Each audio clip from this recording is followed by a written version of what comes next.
Welcome to the channel. I'm the Tame Lumberjack. The most common question I get when I'm streaming is how do I save clips to edit YouTube Shorts and TikTok videos from my stream? The way that I do that is you go to Settings on Streamlabs, go to Replay Buffer, enable Replay Buffer, and set a replay time. Now, the time that you select is up to you. I do 120 seconds. You can do 30 seconds, 60 seconds, whatever works best for you. Now go to Hotkeys, and then under Save Replay, put in a binding. Mine is Control H. You can choose whatever is most convenient for you. Now for this to work, you need to make sure that Streamlabs is the main program running on your computer.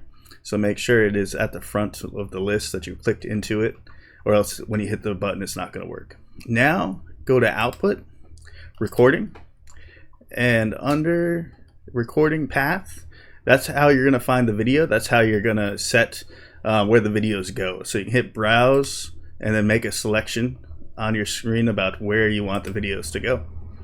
That is how you make clips in Streamlabs. Hope this helps you out and look forward to seeing your streams. Thanks. Bye.